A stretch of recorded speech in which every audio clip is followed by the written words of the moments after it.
Welcome, NFL World. NFL starts and ends. I'm your host, Jacob. And if you're unaware, we showed it in the upload box today, the actual template of the video, we talk about Matt Eberflus. Matt Eberflus was fired on Friday, becoming the first head coach in Chicago Bears history to be fired in season. This is a franchise that's been around for 105 years. This is a very historic franchise. And I'm going to just get this over here. The problem, I think, and Matt Eberflus was gone. Everyone knew this. Was you got to go before the Lions game. You got to go through the last 4 losses. They played Washington, and it was like they lost all their spunk. They had lost every bit of confidence that they had. Where the failed Hail Mary to the guy, Stevenson waving off to the fans but not paying attention for what he's supposed to do, ends up not guarding his guy but trying to guard in the scrum, doesn't bat the ball down. Turns out his guy's the one who catches the ball, wins the game for the team, for the Commanders. We've talked about this, so we're not really going to get into it. Then they played the Packers. The Packers get a late game touchdown, and normally that's when the Bears would just quit. That's normal for the Bears. They'll quit there. It's a late game touchdown. We can't win. But they go down the field, and they're going to go kick a game winner. That's what they're expecting to do, and then it gets blocked. So that's 2 games. If you're keeping score. Then they played the Vikings. Vikings late in the game, up 11 points. There's no way that you're going to win this game. It's just not possible. You only have a couple seconds left. How are you going to do this? But they get a late game touchdown. They get the 2-point try. They go for the onside kick and get it. They go down the field, kick game-tying field goal with Cairo Santos. And then they end up getting the ball first into overtime and can't do anything with it. And the defense was just too tired. And they end up losing that game. So that's 3. He would have been fired, I think, then. But because it's a short week, they decided against it. And then they played the Lions. And then for 3 quarters, they didn't do anything really on offense. Besides almost get Caleb Williams killed like 50 times. They were just not aggressive, not physical, did not move the ball efficiently. Too many mistakes, on and on and on. And then in the 4th quarter, things started to happen, started to move the ball, started to score some points. And the Lions were on the ropes. And you get the game to 23-20, you got the ball with like 2 minutes left to go in the game, and you're driving, you're making plays, and you get to the 25-yard line with about 30 seconds, a little over 30 seconds. And you can only get 1 play off in 30 seconds. We talked about this last year when the Ravens ran 2 plays in the mid-30, and we were all like dumbfounded, right? We were like, what happened? What happened? It's the same thing here. This might be worse because it looked like there was no urgency. They didn't set up. Eberflus should have said, okay, we're not setting up quickly. I'm burning my timeout now. Or call a simpler play. So if we snap the ball, it's 5 yards, and we get down, we can call a timeout with like 2 seconds left. Something. They didn't do that. They took a deep shot. They only snapped the ball with like 7 seconds on the clock. And they threw a route that it takes 7 seconds to run. And they end up losing the game. We wouldn't be in this situation if that ball hits the ground with 2 seconds left. But we are. And then it just started getting very strange with the I don't want to say the lack, but it got strange with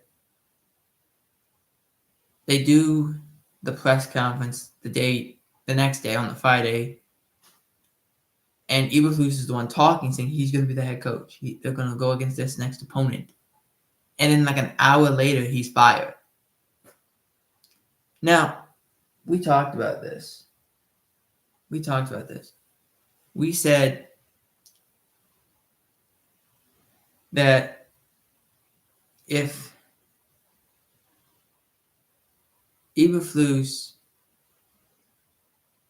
didn't change something about this team, that he was going to be gone. We kind of alluded to that. We didn't know anything about actually the conversation that took place. So on Sunday, Jay Glazer went and said, whilst Eberflus was doing that meeting, the GM of the team, I don't exactly know what the former commissioner of the Big 12 is there for exactly, but he's there. The McCaskey family, they're all there. And they all had a meeting and tried to discuss the future of the team. And they figured out that Eberflus would not be a part of it. Everyone was there. But before that, apparently on that Thursday night, when after the loss, Eberflus went to the team and said, look, guys, yes, that's on me, but we also need this kind of adversity, which is not something you say to a group of 53 guys that had a chance to be probably the best team in football. And to the point that Jalen Johnson, who's the all-pro of that defense, stood up and basically for 10, 15 minutes talked about how Eberflus was not coaching situations right. And to put this in best perspective, late in that first half, the Lions are on defense. The Bears have the ball on offense with like 9 seconds left. And the Bears are just trying to get something. And the Lions go, and they're in Hail Mary defense. They throw multiple guys back there. But they also have guys guarding the boundaries, guarding the sidelines. So the Bears can't take a Hail Mary shot because it's not open. And they can't take a shot to go out of bounds because it's not open. That's a prepared team. The Bears, with a lot of good teams, this doesn't happen. With bad teams, it happens all the time. When you can't deal with a situation, even if the Bears attacked the middle of the field, the Lions feel very comfortable with tackling. So it wasn't going to even matter. They feel their guys are better than your guys. It's plain and simple. Really is. So I never saw Eberflus really getting past this. And I had family over that said the same thing. They said, yes, Caleb Williams probably should have called the timeout there, but he's a rookie. The quarterback is a rookie. The coach should take over those situations. Why he wasn't made no sense. And the players didn't look upset. They looked uninspired. Now, Thomas Brown is going to be the interim head coach. He has been promoted twice in 20 days. It's really insane to think about. 20 days he's been promoted twice. He was promoted to be the interim offensive coordinator after Shane Waldron was fired. Now he's the interim head coach. The hope is that Thomas Brown can bring that passion to this team, and maybe something could happen.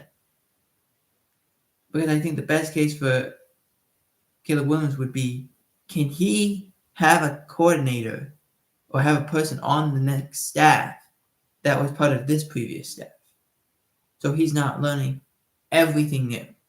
That there's someone else in that locker room, at least in the coaching staff side, that has been there. I think it needs to be discussed. Now, let's move on to the suspension potential. So, the Texans were playing the Jacksonville Jaguars yesterday in Jacksonville. Trevor Lawrence ran, and slid. He slid down to protect himself. Aziz Al-Shaair, who's been around, he was formerly with the Titans, played with the 49ers a long time ago. And he went and launched and ended up hitting Trevor Lawrence in the head, concussing Trevor Lawrence. And they call it the fencing pose, which is when you're really knocked out, when your hands kind of go up. Your hands can't go down, they go up. So he's lying there, one of his arms is like this. And it was really bad, to the point that a lot of people on Twitter, Dale Johnston was calling the game, said there's a code of honor when you're a football player, and you didn't honor that code if you're Al-Shaair, which I don't fully agree with. It's a hard football play, I get it. But those are also plays that you're like, he's sliding. Now, I talked about this on Friday. I was at home watching the Raiders play the Chiefs. And we'll talk about that game in a little bit too. I was watching that game. At one point, Mahomes is trying to scramble, and he slides late. He does slide late. To the point the Raiders are already launched. So when you slid, there's nothing they can do. And the refs say, well, what? You slid late. What am I supposed to call? Basically. And so they didn't call it. But Mahomes is like, come on. He hit me in the head. Well, yeah, you slid late, though, and he's already launched. What do you want me to do? Like, there's nothing I can do. In the case of Al-Shaair and Lawrence slid on top. Al-Shaair's got to get out of the way. That he's not already launched. He's about to launch, but he's not already launched.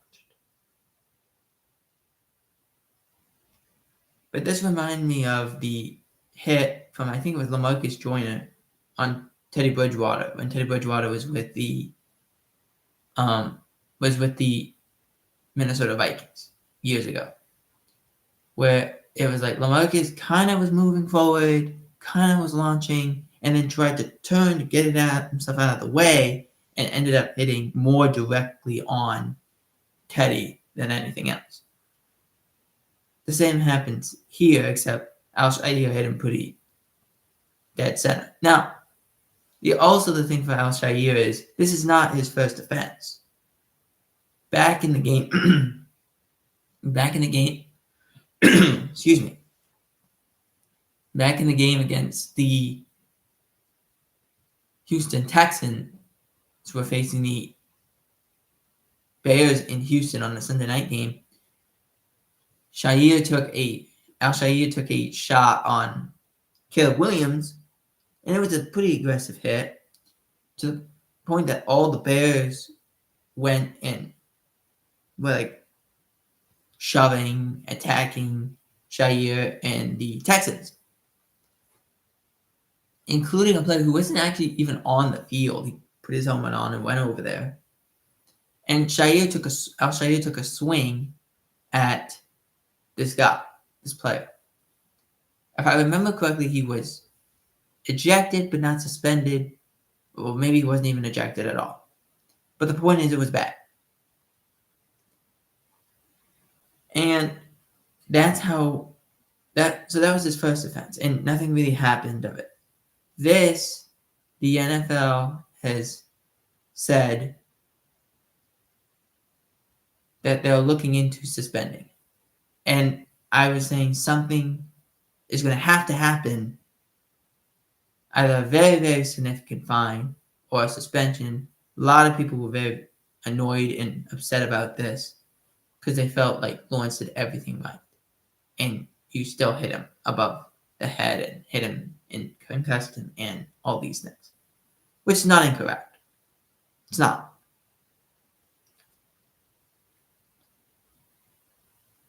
I did like, though, well, here's 2 parts. Al-Shaair did apologize for the hit. So maybe that's his way of saying, like, let's have some leniency, because I do apologize for that hit. It was not the best move. But I did like the fact that CJ Stroud was like, look, I still rock with Aziz, but I hope and I pray that Trevor is okay, that everything works out. But, like, you just don't want to see those plays. It's not a game of football. It's not the side of football you want to see, definitely. Moving on into the injury portion of this. So, I was going to do this after the recaps, but I said, why not? Let's do this. So, we talked about the Trevor Lawrence concussion. Let's do the Taysom Hill one first. So, Taysom Hill, who's a multi-gadget player, does everything. He plays tight end, plays fullback, plays running back, does everything. He suffered a knee injury, and he's out for the rest of the year, which is very disappointing to that Saints team because of all the things he does for them. Like, he is an impressive player. And he's been doing it for so long for the plays that he does, he's been doing for so long. Like, they will definitely miss him. But another injury, and it's a tack on, really it is, for the San Francisco 49ers, is the Christian McCaffrey injury, where he suffered a PCL injury. At first, we all thought it was Achilles because the calf and stuff like that. It wasn't. It was a PCL injury that could make him miss the rest of the season. McCaffrey's only played in 3 games. He's had very significant injuries. It was not good. It was not a good game for the 49ers playing in the blizzard, but there was definitely some issues there. For sure. And you hope McCaffrey is okay, because he is a good player. It's just that can't happen. But I also do want to say this. The announcer said, well, a lot of teams get injured, and the 49ers have had a lot of those injuries. I find that there's been a lot of teams, specifically in the NFC, that have had those, where they're just getting really injured, and there's nothing you can do. In the case of the Niners, Trent Williams didn't play. Obviously, Ayuk didn't play. But Lenore didn't play. That was big. They had Greenlaw was obviously not playing. There's a lot of injuries. And this team, when they get healthy, they'll be okay. But you can't have that happen to you.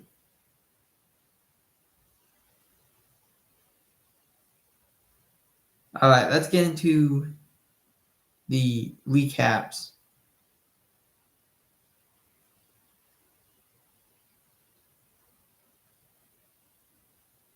Let's get into the recaps. So let's start with the games on Thanksgiving.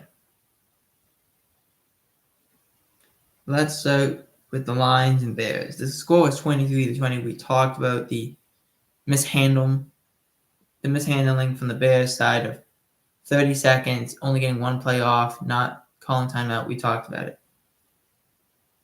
This did concern me, though, about the Lions, about their health.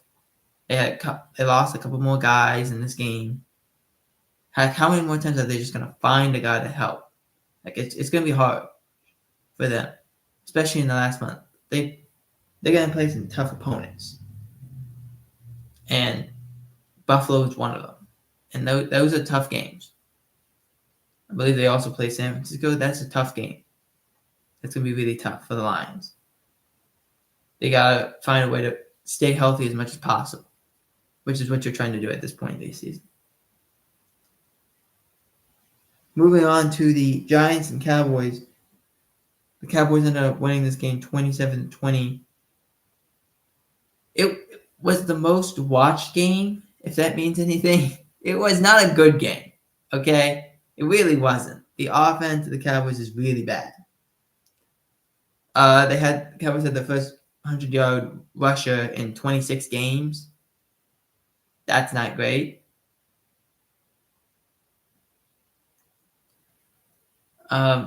They were able to run the ball.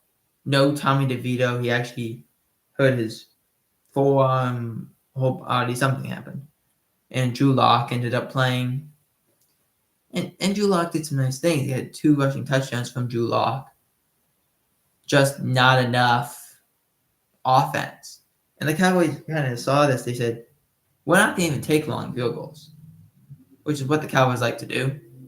They just basically said, we're going to punt a lot, and we're going to force them to go the length of the field because we know they can't do it. There was a pick 6 in this game by Overshown where they basically triple team Parsons on one side, and Overshown just screams off the edge, ends up actually hitting. It was a screen, and for whatever reason, Locke threw the screen, but because of how athletic Overshown is, he tips the ball up in the air, relocates it, intercepts it, brings it back for pick 6. That was an incredible play. Neighbors didn't really do much in this game. CeeDee Lamb didn't do much in this game. It was just one of those games that it was odd, but Dallas, of their 5 wins, 3 of them came in division. It's kind of, and I've said the story before. I've said the story of years ago. I remember watching a game. The Falcons, I think, had 6 wins all year. But of their 6 wins, they were all division wins. It just happens. You can't explain it. It just happens. And they were all like game winners. So that's kind of where the Cowboys are. They're going to win games, but mostly divisional games. So it is what it is.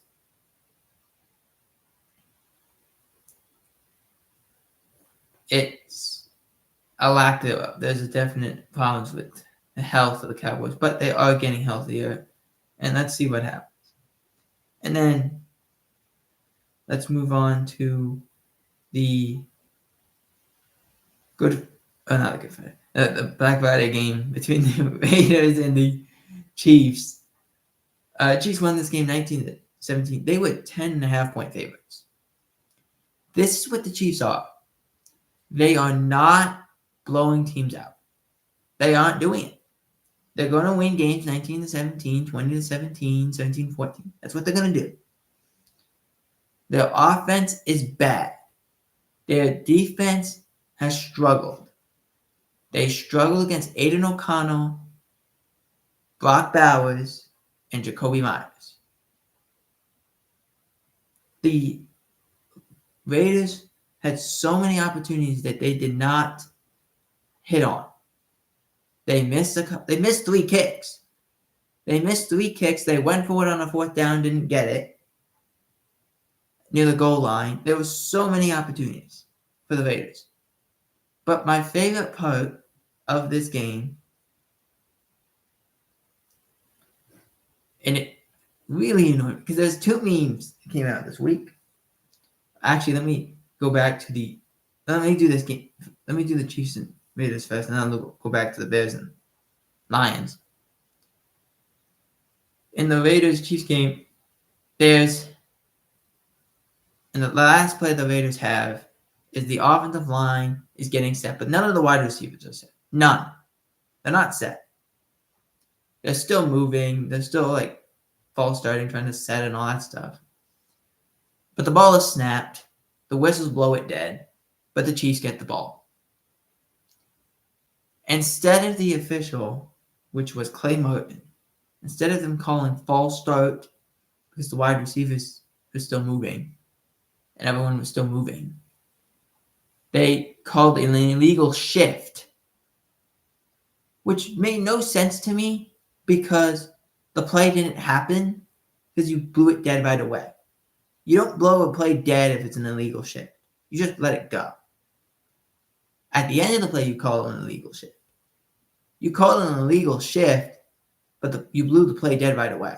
Made no sense to me. To the point that I saw this meme that said, like, this article of this rule. This is what a false start is. This is what an illegal shift is. But at the bottom it said, but if you play the Chiefs, the penalty will change, and if they get the ball, the game is over. Which is pretty accurate. That was the first meme I saw. The second meme I saw, which was the Bears and Lions one, it doesn't really have anything to do with the Lions. It has everything to do with the Bears. When they draft Mitchell Trubisky, Coach Fox was the head man.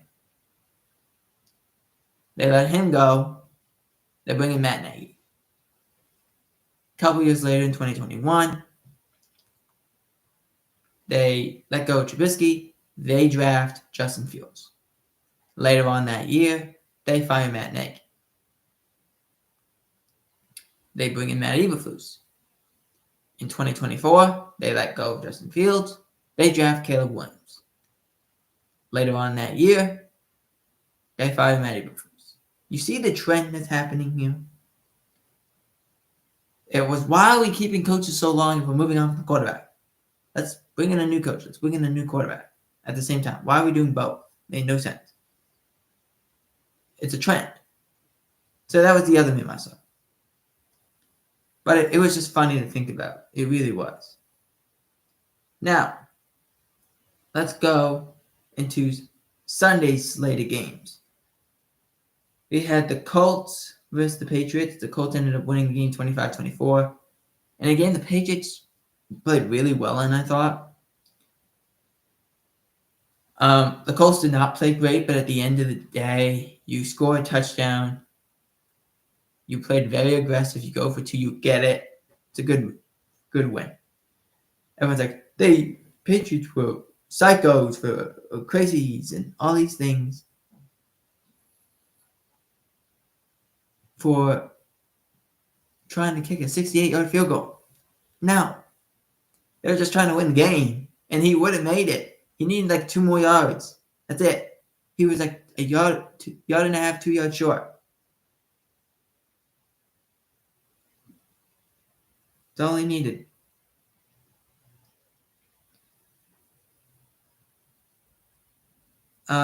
Next up, let's do the Rams at Saints. Rams winning the game 21-14. This, I think, just tells you where the Rams are. They're not a good team, but they're not a bad team.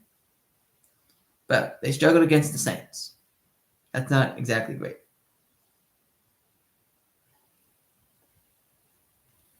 Moving on to the I want to highlight this game only because actually no, let's do this. Let's do the Eagles-Ravens. Eagles won the game 24-19. And I need to speak to every Ravens fan, administrator, coach, player, Justin Tucker himself, everyone. Everyone sit in this room. We need to have a conversation about Justin. Because he's missed 10 kicks this year. 10. Multiple extra points, which he never misses. He missed 3 field goals, or he missed 3 kicks last night. Missed 2 field goals and an extra point. That cost you the game. That's the score. You put 6 points to this score. They win the game 25-24. You make all the kicks, you win the game 26-24. You missed kicks. You had opportunities. You did not do well. And we talked about this last week, where it's Saquon, save us, which same thing happened here.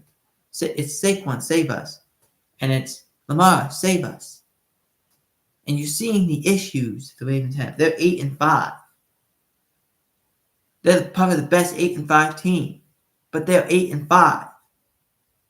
They don't play well against the pass. They're horrible against the pass. They don't get pressure on the quarterback. It looked like Jalen Hurts was back there baking a cake all day. He was just doing anything he wanted. There was problems. And the thing is, it wouldn't have even been that close. They had a late game touchdown. They were down 12. So yes, you can say, well, the 6 points or the 7 points from Tucker would have helped. Absolutely. But you're still down by 5. You still got to go score a touchdown. The Ravens, I'm concerned about. I really am, because they're losing pace with the Steelers, who won again yesterday.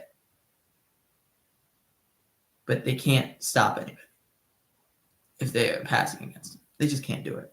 It's too many of those games. And the same goes for San Francisco. I understand the injuries. I get it. I had family members texting me, calling me, and saying the 49ers look cold. They look cold. Like the way, and they were playing, they played in this weather last year or a year before, and they didn't look cold. They just looked like the offense couldn't fully click at all times. The Niners looked like they couldn't click at all. Like they couldn't do anything.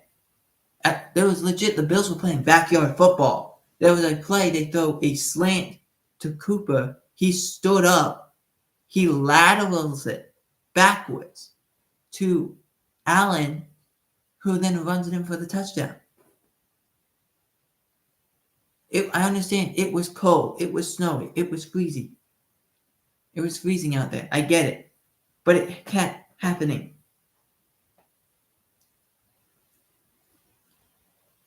The 49ers couldn't stop the run, couldn't stop the pass. They didn't look like they could get footing half the time. It was bad. It was bad.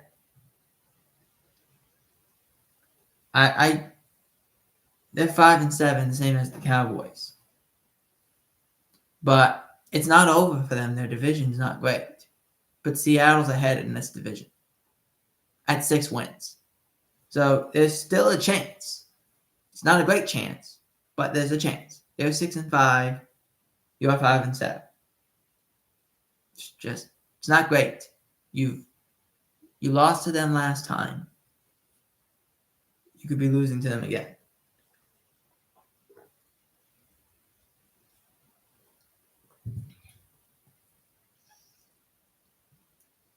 And last, I want to highlight this game only because of the offense. I thought that was good. So the Buccaneers played the Carolina Panthers and ended up winning the game 26-23. That game does not get that close if Bryce Young doesn't play his tail off at the end. And we got to give props where props is due. Bryce Young has played great football since being reinstated as the quarterback. He has great football.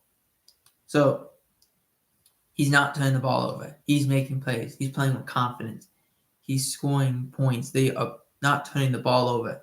Great things are happening because Bryce Young is making it happen. The defense is just not good enough. But I wanted to highlight that because that game's not that close if Bryce Young doesn't make plays. It's that simple. It really is. And that is the end of the Final Four. Let me know in the comment section who you thought had the best win of this weekend. And let me know, are you a fan of getting the best and most wins as possible? Or are you a fan of tanking? And at this time of year. For NFL World, I'm Jacob Ebert.